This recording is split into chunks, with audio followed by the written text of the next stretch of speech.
বিসমিল্লাহির রহমানির রহিম। প্রিয় দেশবাসী, শিশু, কিশোর কিশোরী, তরুণ তরুণী, ছাত্রছাত্রী, বয়স্ক, বৃদ্ধ, নারী পুরুষ সবাইকে আমার সালাম জানাচ্ছি। আসসালামু আলাইকুম। আজ 5ই অগাস্ট, জুলাই গণ অভ্যুত্থান দিবস। বাংলাদেশের ইতিহাসের এক অবিস্মরণীয় দিন। 1 বছর আগে এই দিনে জুলাই গণ অভ্যুত্থান পূর্ণতা পায়। দীর্ঘদিনের ফ্যাসিবাদী শাসন থেকে মুক্ত হয় প্রিয় স্বদেশ। গত বছরের জুনে আদালতের একটি রায়ে সরকারি চাকরিতে কোটা পুনর্বহাল হলে দেশের তরুণ শিক্ষার্থী সমাজ বিক্ষুব্ধ হয়ে ওঠে। তাদের এই ক্ষোভ দাবানলে পরিণত হয় স্বৈরাচারের তুচ্ছ তাচ্ছিল্যে, দমন পীড়নে, নির্বিচারে গুলিবর্ষণ, নির্মম হত্যাযজ্ঞের কারণে। স্বৈরাচারী শাসকের নির্দেশে পরিচালিত হত্যাযজ্ঞের সামনে নির্ভীক চিত্তে দাঁড়িয়েছিল এদেশের ছাত্র, শ্রমিক, জনতা। তাদের সম্মুখভাগে ছিলেন আমাদের অদম্য নারীরা। দেশকে স্বৈরাচার মুক্ত করতে অকাতরে জীবন উৎসর্গ করেছেন তাঁরা। আজকের দিনে আমি জাতির সূর্য সন্তান জুলাই শহীদদের গভীর শ্রদ্ধার সঙ্গে স্মরণ করছি। জুলাইয়ে যারা আহত হয়েছেন, চিরতরে পঙ্গু হয়েছেন, দৃষ্টি হারিয়েছেন, জাতির পক্ষ থেকে আমি তাদের প্রতি শ্রদ্ধা ও কৃতজ্ঞতা জানাচ্ছি। প্রিয় দেশবাসী, গত 1 বছরে আমরা অনেক সংকট ও সম্ভাবনার মধ্য দিয়ে পার করেছি। অনেক ঘটনা, দুর্ঘটনা আমাদের গভীরভাবে বেদনাহত করেছে। সর্বশেষ মাইলস্টোন কলেজে বিমান বিধ্বস্ত হয়ে ঝরে গেছে আমাদের কোমলমতি শিশুসহ বেশ কিছু মানুষের প্রাণ। আগুনে পুড়ে আহত হয়েছেন অনেকেই। এই ঘটনা আমাদের সবাইকে শোকস্তব্ধ করে দিয়েছে। এই দুর্ঘটনায় নিহতদের আত্মার শান্তি কামনা করছি। যারা এখনো হাসপাতালে চিকিৎসাধীন তাদের দ্রুত আরোগ্য কামনা করছি। এই ভয়াবহ দুর্ঘটনার পর সিঙ্গাপুর, চীন, ভারত সহ কয়েকটি দেশের যে সকল চিকিৎসক এবং নার্স আহতদের সেবায় অক্লান্ত পরিশ্রম করেছেন তাদের প্রতি কৃতজ্ঞতা জানাচ্ছি। যারা রক্ত দিয়ে আহতদের পাশে দাঁড়িয়েছেন কৃতজ্ঞতা জানাচ্ছি তাদের প্রতিও। প্রিয় দেশবাসী, জুলাই অভ্যুত্থানের পর আমরা অনেক দূর পথ অতিক্রম করে এসেছি। আমাদের জাতীয় জীবনে শান্তি শৃঙ্খলা ফিরে এসছে, অর্থনীতিতে গতিশীলতা এসছে, সংকট দূর হয়েছে। মাত্র কয়েকদিন আগে যুক্তরাষ্ট্রের সঙ্গে আমরা সফলতার সঙ্গে শুল্ক আলোচনা সমাপ্ত করেছি। এর ফলে আমাদের অর্থনীতির সম্ভাবনা বহুগুণ বেড়ে গিয়েছে। যখন 1 বছর আগে আমাদের অন্তর্বর্তীকালীন সরকার 16 বছর ব্যাপী একটানা ধ্বংসযজ্ঞ এবং লুটপাটে বিধ্বস্ত এক অর্থনীতির দায়িত্ব নিয়েছিলাম, তখন কারোরই মনে হচ্ছিল না এই বিধ্বস্ত অর্থনীতিকে আবার সহজে চালু করা যাবে। মাত্র 1 বছরের মধ্যে প্রতিশ্রুতি দিয়েছিলাম 2026 সালের জুনের মধ্যে দেশের আগামী জাতীয় সংসদ নির্বাচন আয়োজন করব। তবে নির্বাচনের আগে আমাদের অত্যাবশ্যকীয় কয়েকটি কাজ সম্পন্ন করতে হবে। এর মধ্যে অন্যতম হল জুলাই ঘোষণাপত্র ও জুলাই সনদ। আজ জুলাই গণ অভ্যুত্থান দিবসে সকল রাজনৈতিক দলকে সঙ্গে নিয়ে আমরা জাতির কাছে জুলাই ঘোষণাপত্র উপস্থাপন করেছি।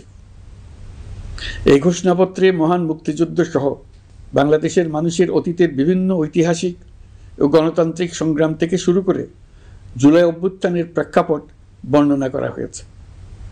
আমাদের 3টি দায়িত্ব ছিল: সংস্কার, বিচার ও নির্বাচন। জুলাই অভ্যুত্থানের ছাত্র, শ্রমিক, জনতা দেয়ালে দেয়ালে যে প্রত্যাশার কথা লিখে রেখেছিল তার অন্যতম ফোকাস ছিল রাষ্ট্র ব্যবস্থার গণতান্ত্রিক সংস্কার। সেই লক্ষ্যে আমরা বেশ কয়েকটি সংস্কার কমিশন গঠন করেছিলাম। তাদের মধ্যে প্রধান প্রধান সংস্কার কমিশনগুলো যে সুপারিশ পেশ করেছে সেগুলোর মধ্যে স্বল্প সময়ের মধ্যে আশু বাস্তবায়নযোগ্য বহু সংস্কার আমরা ইতিমধ্যে সম্পন্ন করেছি। এই সংস্কারগুলোর মাধ্যমে অর্থনৈতিক খাত, বিচার ব্যবস্থা ও জনপ্রশাসনে গতিশীলতা আসবে। স্বচ্ছতা ও জবাবদিহিতা বহুলাংশে বৃদ্ধি পাবে, দুর্নীতি, অনিয়ম ও হয়রানি হ্রাস পাবে। দীর্ঘমেয়াদী সংস্কার কাজ বাস্তবায়নের লক্ষ্যে আমরা জাতীয় ঐকমত্য কমিশন গঠন করেছিলাম। এই কমিশনে 30টিরও অধিক রাজনৈতিক দল ও জোট স্বতঃস্ফূর্তভাবে অংশগ্রহণ করেছে, তাদের মতামত দিয়েছে। প্রাথমিক পর্যায়ে ঐকমত্য কমিশন 166টি সুপারিশ নিয়ে 30টির বেশি রাজনৈতিক দলের সঙ্গে প্রায় 2 মাস ধরে দলগত ও জোটগতভাবে আলোচনা করেছিল। এই প্রক্রিয়ায় যেসব বিষয়ে রাজনৈতিক দলগুলোর মধ্যে ঐকমত্য প্রতিষ্ঠিত হয়েছিল সেগুলো বাদ দিয়ে কমিশনের পক্ষ থেকে 19টি মৌলিক সংস্কারের বিষয় চিহ্নিত করা হয়।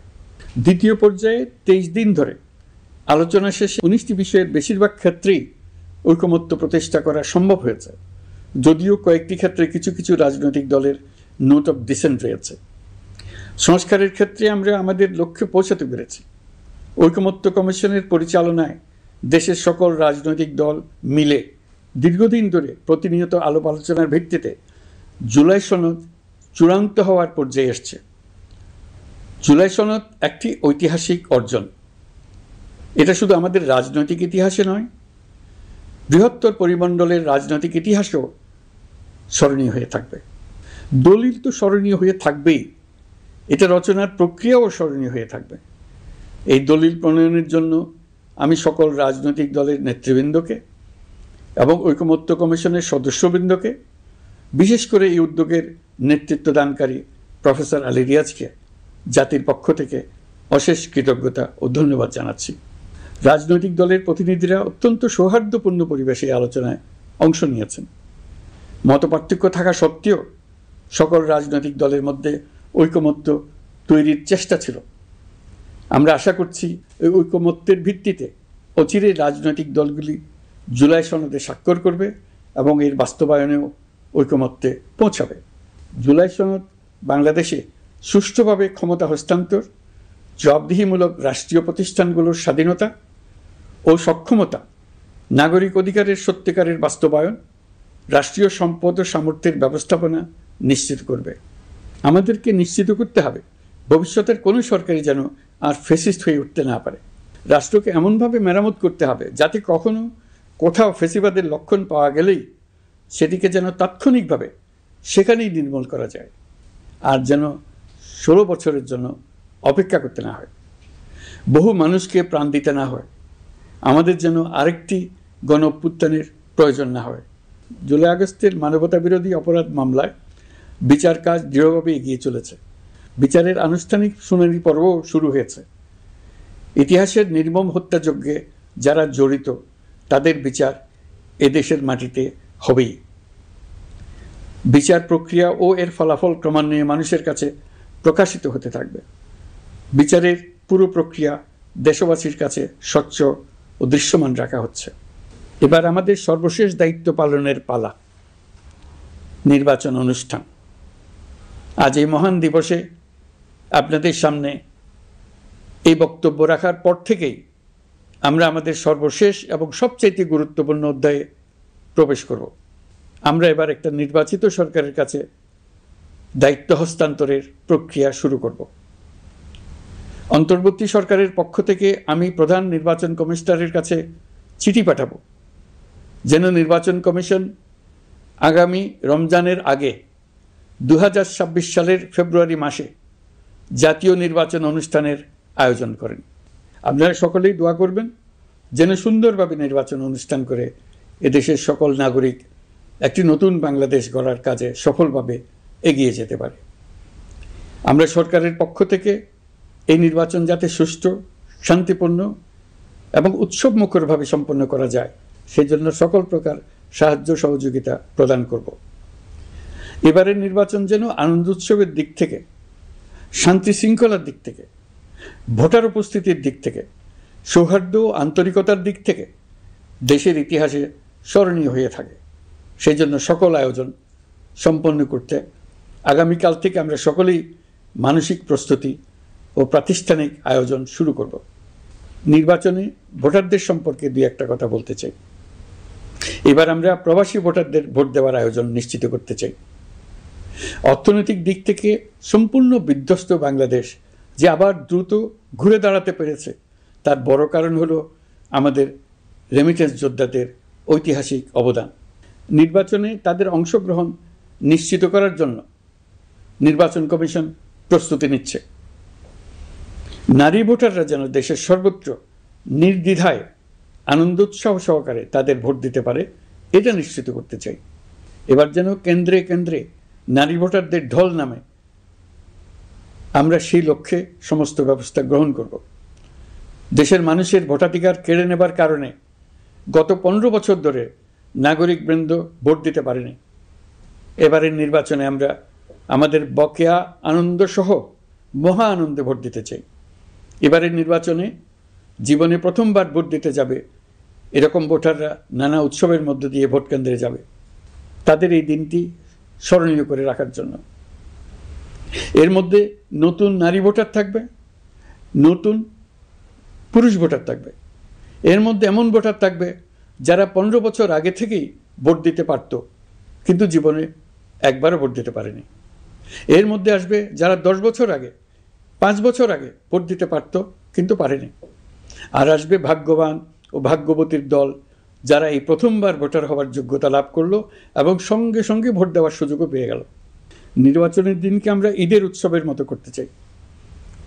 এবারের ভোটের আনন্দ থাকবে সবার মধ্যে। আপনারা সবাই বাচ্চা কাচ্চাদের নিয়ে ভোট কেন্দ্রে যাবেন। নাগরিক অধিকার প্রয়োগের মহা আনন্দ পরবর্তী বংশধরদের কাছে তুলে ধরার জন্য এখন থেকে প্রতিদিন আলাপ আলোচনা করুন। আপনার এলাকায় ভোটদান ব্যবস্থা কেমন হলে সুন্দর হয়, কেমন হলে আনন্দমুখর হয়, সেটা আগে থেকে ঠিক করার জন্য। নতুন বাংলাদেশ গড়ার কাজের ভিত্তি রচনা হবে এবারের নির্বাচনে, তার জন্য প্রস্তুতি নিন। প্রিয় দেশবাসী, দেশের ইতিহাসে এখন পর্যন্ত যতগুলো বড় সংঘাত, সহিংসতার ঘটনা ঘটেছে তার সবগুলোর নেপথ্য কারণ ছিল ত্রুটিপূর্ণ নির্বাচন। ত্রুটিপূর্ণ নির্বাচনের মধ্য দিয়ে কোনো দল যদি গায়ের জোরে নির্বাচিত হয়ে ক্ষমতায় আসে, তার চূড়ান্ত পরিণতি কী তার জুলাই অভ্যুত্থান আমাদের দেখিয়ে দিয়েছে। আমরা ইতিহাসের কলঙ্কিত কোনো অধ্যায়ের পুনরাবৃত্তি আর করতে চাই না। আপনারা প্রত্যেকেই অবগত আছেন, একটা গোষ্ঠী নির্বাচনকে বাধাগ্রস্ত করার জন্য উন্মুখ হয়ে আছে। তারা দেশের গণতান্ত্রিক অগ্রযাত্রাকে ব্যাহত করতে দেশের বাইরে বসে ভেতরে থেকে নানা অপচেষ্টায় লিপ্ত রয়েছে। আমাদেরকে অবশ্যই খেয়াল রাখতে হবে তারা যেন নির্বাচনকে সংঘাতময় করে তোলার কোনো রকমের সুযোগ না পায়। মাথায় রাখবেন, পরাজিত শক্তি নির্বাচনের আগ পর্যন্ত বারবার মাথাচাড়া দিয়ে ওঠার চেষ্টা করবে, কিন্তু একটি অবাধ, সুষ্ঠু, নিরপেক্ষ নির্বাচন সফলভাবে আয়োজন করা গেলে অপশক্তির পরাজয় চূড়ান্ত হবে।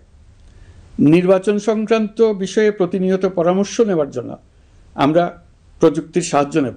এই জন্য একটি অ্যাপ তৈরির উদ্যোগ নিচ্ছি। দ্রুত এই অ্যাপটি চালু হবে। আপনারা আপনাদের সকল পরামর্শ, সকল মতামত, সকল আশঙ্কা এবং উদ্যোগের কথা এই অ্যাপের মাধ্যমে আমাদেরকে জানাবেন। আমরা তা যথাযথ কর্তৃপক্ষকে জানিয়ে দেব, সমস্যা সমাধানের জন্য ব্যবস্থা নেব। রাজনৈতিক দলগুলোর প্রতি আমার আহ্বান থাকবে, আপনাদের নির্বাচনী ইশতেহারে, আপনাদের প্রতিশ্রুতি, প্রতিজ্ঞা, পরিকল্পনায় কোনো কিছুতেই যেন তরুণরা বাদ না পড়ে, নারীরা বাদ না পড়ে। মনে রাখবেন, যে তরুণ তরুণীরা বাংলাদেশকে বদলে দিয়েছে তারা বিশ্বকেও বদলে দেওয়ার ক্ষমতা রাখে। আপনার দল থেকে তাদেরকে সেই সুযোগ দেওয়ার উদ্যোগ নেন। আগামী নির্বাচনে সবাই নিরাপদে যার যার পছন্দের প্রার্থীকে ভোট দেবে, এটা নিয়ে কারো কোনো আপত্তির সুযোগ রাখা যাবে না। আমরা সবাই সবার পছন্দের প্রতি সম্মান দেখাবো, এটাই হোক আমাদের প্রতিজ্ঞা।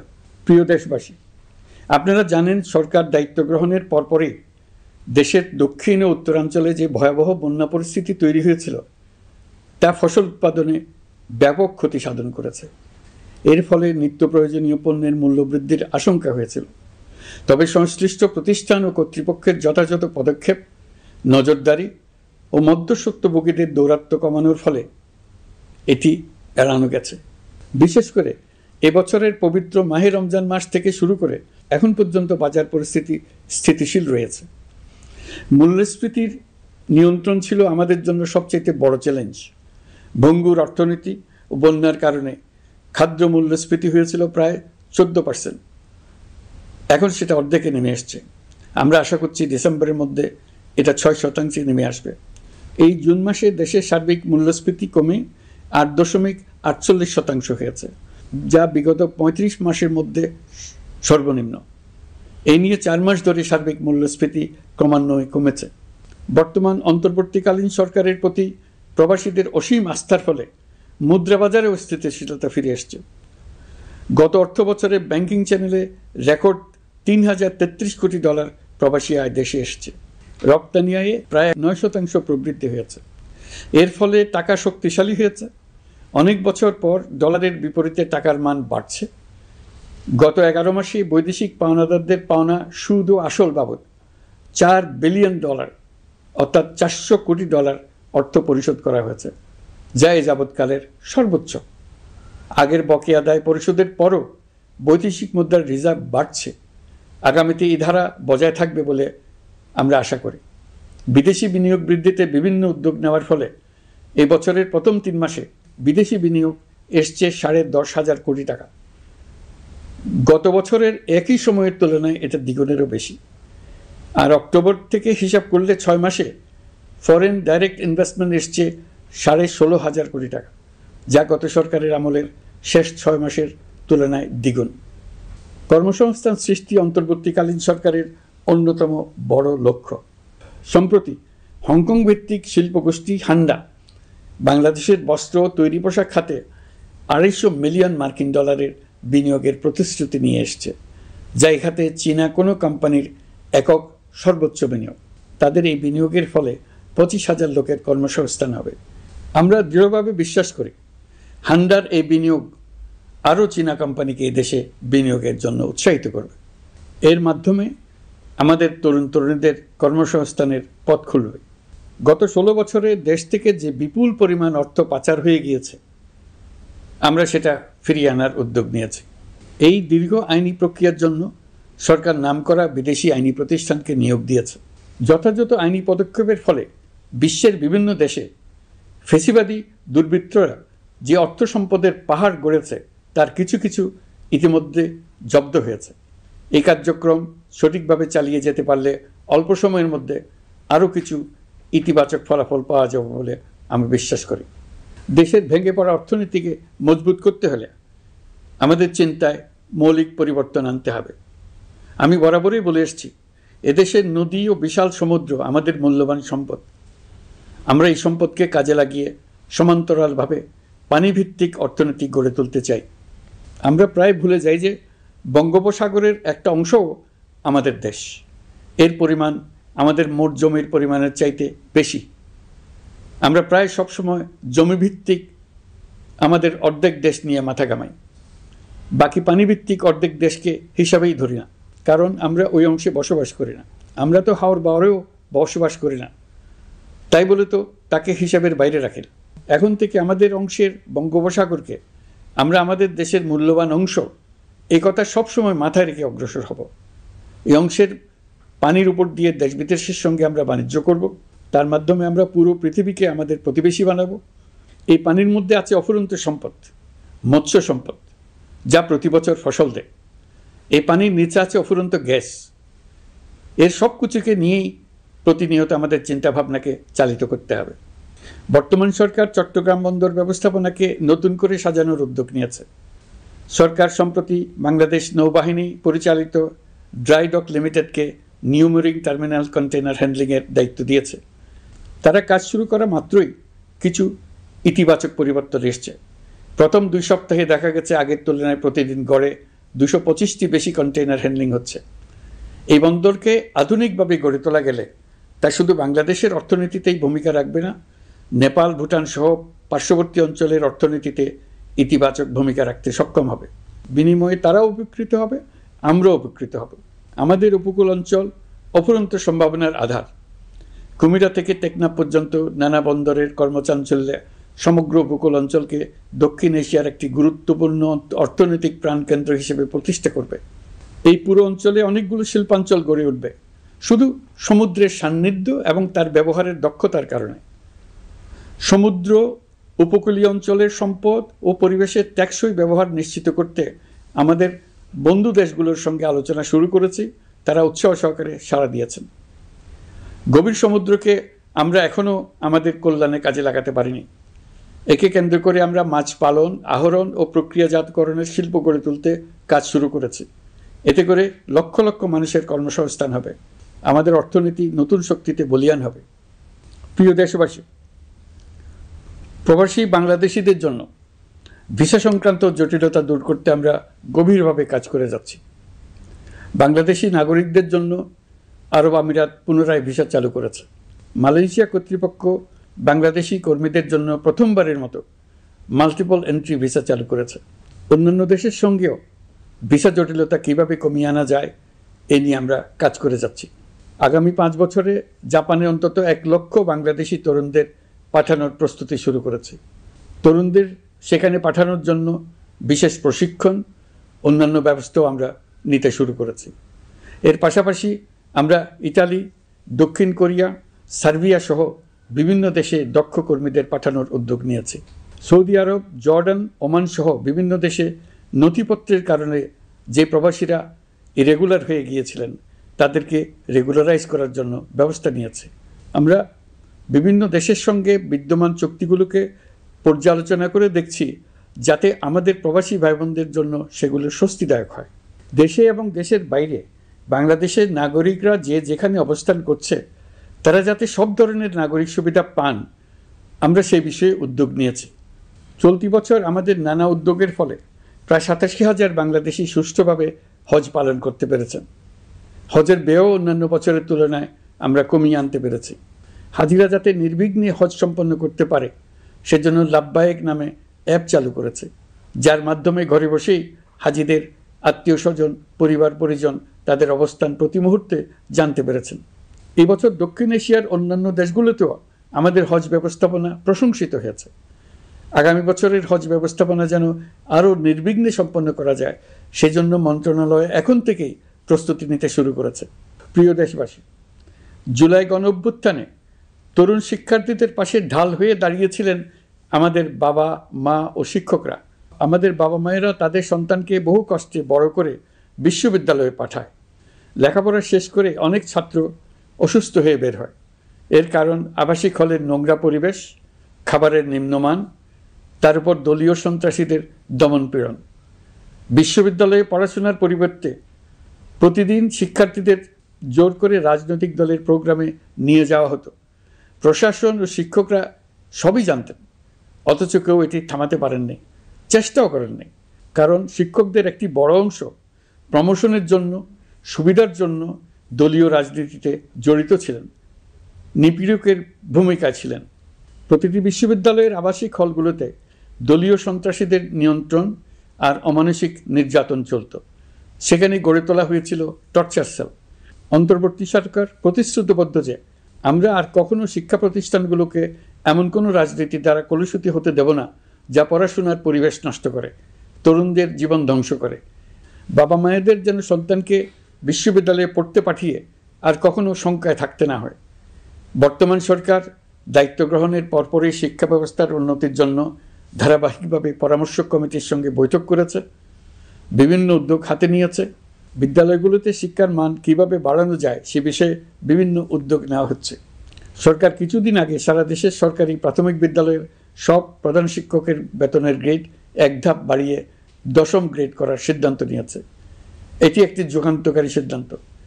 প্রাথমিক বিদ্যালয়গুলিতে শূন্য পদে 6,500 প্রধান শিক্ষক নিয়োগের প্রক্রিয়া চলছে। প্রাথমিকের পড়াশোনার পদ্ধতিগত পরিবর্তনের দিকেও আমরা মনোযোগ দিচ্ছি। সব স্কুলে ইন্টারনেট সংযোগ ও মাল্টিমিডিয়া শ্রেণীকক্ষ তৈরির নির্দেশ দেওয়া হয়েছে।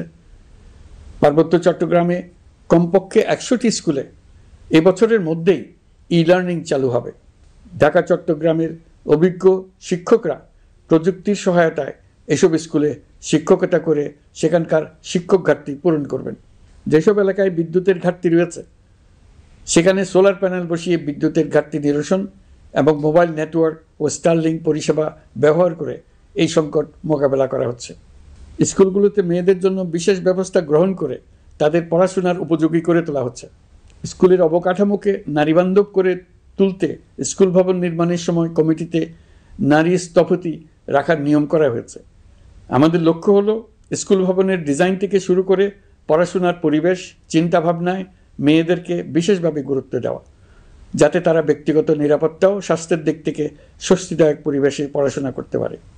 প্রিয় দেশবাসী, জুলাই গণ অভ্যুত্থানে শহীদ ও আহত যোদ্ধাদের জন্য আমরা নিরলসভাবে কাজ করে যাচ্ছি। এখন পর্যন্ত 775টি শহীদ পরিবারকে প্রায় 100 কোটি টাকার সঞ্চয়পত্র ও মাসিক ভাতা বাবদ ব্যাংক চেক দেওয়া হয়েছে। অবশিষ্ট যারা আছেন তাদেরও কয়েকটি আইনগত বিষয় নিষ্পত্তি সাপেক্ষে সঞ্চয়পত্র দেওয়ার প্রক্রিয়া চলছে। এর পাশাপাশি আহত 13,800 জন জুলাই যোদ্ধাকে 3টি ক্যাটাগরিতে নগদ টাকা ও চেক বাবদ 153 কোটি 4 লাখ টাকা প্রদান করা হয়েছে। 78 জন অতি গুরুতর আহত জুলাই যোদ্ধাকে সিঙ্গাপুর, থাইল্যান্ড, তুরস্ক এবং রাশিয়ার উন্নত চিকিৎসার জন্য পাঠানো হয়েছে এবং চিকিৎসা ব্যয় বাবদ এ পর্যন্ত প্রায় 100 কোটি টাকা ব্যয় হয়েছে। আহতদের পুনর্বাসনের জন্য সরকারের সবকটি মন্ত্রণালয়ের সম্মিলিত প্রচেষ্টায় বিভিন্ন ধরনের উদ্যোগ নেওয়া হচ্ছে।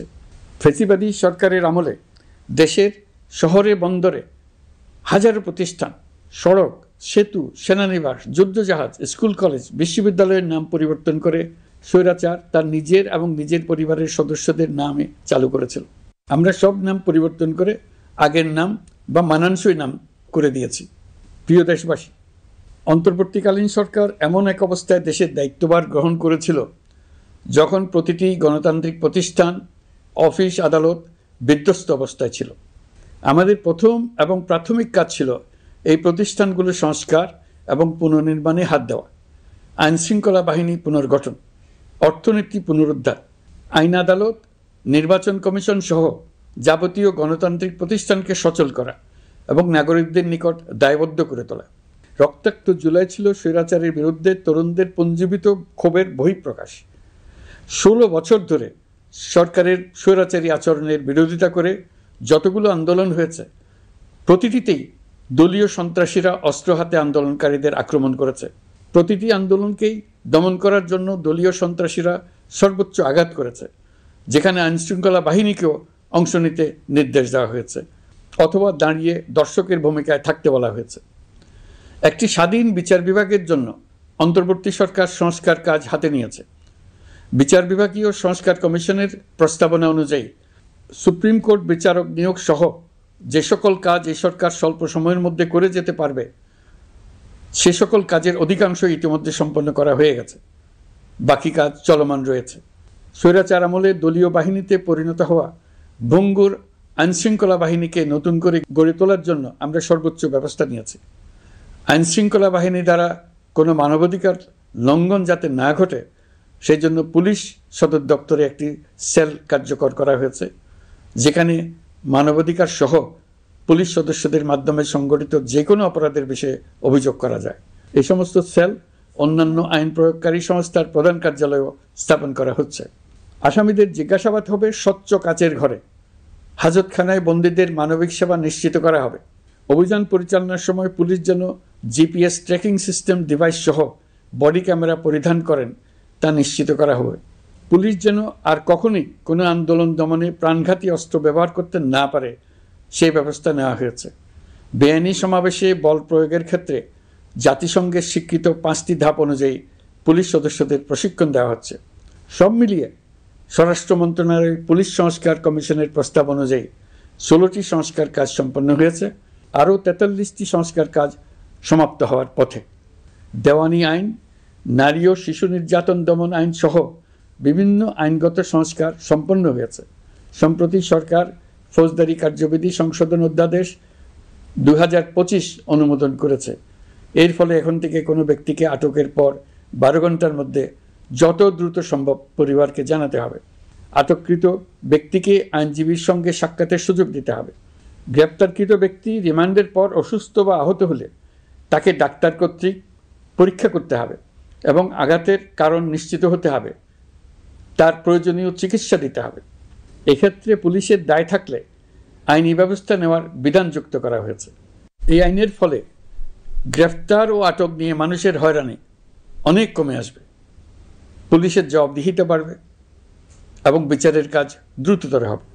পুলিশ সংস্কার কমিশনের সুপারিশ ছিল কোনো ব্যক্তি থানায় জিডি করতে গেলে অবশ্যই তা গ্রহণ করতে হবে।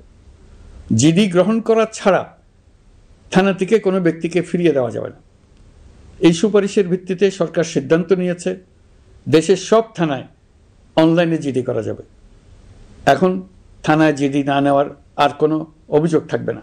গণতান্ত্রিক চর্চার অন্যতম প্রধান শর্ত গণমাধ্যমের স্বাধীনতা। অতীত ইতিহাসের দিকে তাকালে দেখা যায় মুক্ত সাংবাদিকতার ক্ষেত্রে প্রথম এবং সবচেয়ে বড় বাধা হিসেবে কাজ করেছে সরকার। অন্তর্বর্তী সরকার এইসব বাধা অপসারণে বিভিন্ন উদ্যোগ নিয়েছে। আমরা সমালোচনাকে উন্মুক্ত করে দিয়েছি। যে কেউ চাইলেই যে কোনো মাধ্যমে, সেটা মূলধারার গণমাধ্যম হোক কিংবা সামাজিক যোগাযোগ মাধ্যমেই হোক, সরকারের সমালোচনা করতে পারছেন। এমনকি রাষ্ট্রীয় গণমাধ্যমেও সরকারের সমালোচনা করা যাচ্ছে। নিকট অতীতে যা ছিল অকল্পনীয়। সাংবাদিকদের জবাবদিহিতা নিশ্চিত করার জন্য সরকার ইতিমধ্যে প্রেস কাউন্সিল পুনর্গঠন করেছে। আপনারা জানেন, সামাজিক যোগাযোগ মাধ্যমে প্রতিদিন বিপুল পরিমাণ গুজব ও অপতথ্য ছড়িয়ে পড়ছে। দেশকে অস্থিতিশীল করতে হাতিয়ারে পরিণত হয়েছে গুজব। অপতথ্য মোকাবেলা করার জন্য সাংবাদিকদের সক্ষমতা বাড়াতে বিভিন্ন ধরনের প্রশিক্ষণের ব্যবস্থা নেওয়া হচ্ছে। স্বৈরাচারী সরকার আমলে সাংবাদিকতার ক্ষেত্রে বড় বাধা ছিল ডিজিটাল নিরাপত্তা আইন, যা পরে সাইবার নিরাপত্তা আইন রূপে আবির্ভূত হয়েছিল। আমরা এই আইনটি বাতিল করেছি। এই আইনের অধীনে সাংবাদিকদের বিরুদ্ধে করা সব মামলা বাতিল করা হয়েছে। সংবাদ মাধ্যমের স্বাধীনতা নিশ্চিতকরণে এটি একটি বড় অগ্রগতি। নতুন যে আইন প্রণীত হয়েছে তাতে আগের আইনের নিবর্তনমূলক 9টি ধারা বাদ দেওয়া হয়েছে। আগের আইনের আওতায় করা 95% মামলায় এসব ধারায়। আমরা বিশ্বাস করি নতুন আইন প্রণয়নের পর সাংবাদিকদের আইনি হয়রানি বন্ধ হবে।